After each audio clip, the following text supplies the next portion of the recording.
Never give up. You will be like your sister one day. Just put your mind to it, and you will get better. These are the words my parents told me the day I came home complaining that I couldn't learn to play the violin. My life-changing experience happened in 2009 in a room covered in instruments, room 721. I was 10 years old, standing in a loud, crowded hallway in the middle of an old, smelly, moldy school, Beach Springs Intermediate. While standing in this crowded hallway, thinking to myself whether or not I should take orchestra, but the real question was, what to play, violin, viola, or cello. I finally came to a decision in the middle of summer, and the violin was just meant to be. Summer had came to an end and it was August 20th. I walked into the school with my cousin Khazinullah, and there was teachers standing in the hallways trying to direct all the chaos. I was already ready for 3:20 to be here, but it was only 7:25. The day had gone by pretty fast, and now it was 2:15, time for orchestra class. I was already lost and confused, didn't know where I was going. When I finally found my way around the school, I got to her class. I saw this tall, skinny, smiling teacher standing by the door, Miss Robertson.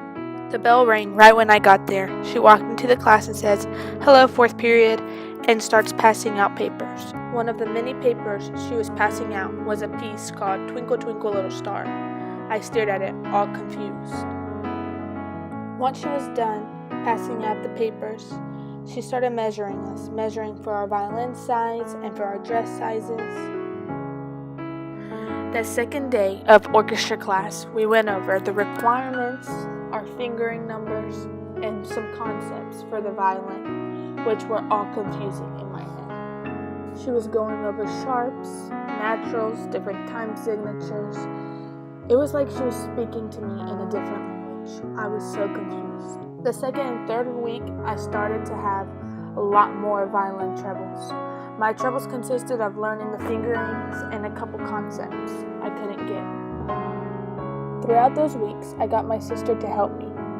Her fingers would fly up and down the fingerboard like a roller coaster on tracks.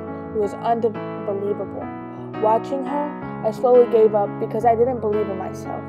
My mom continuously kept telling me, "Don't give up, just apply yourself and you'll learn it."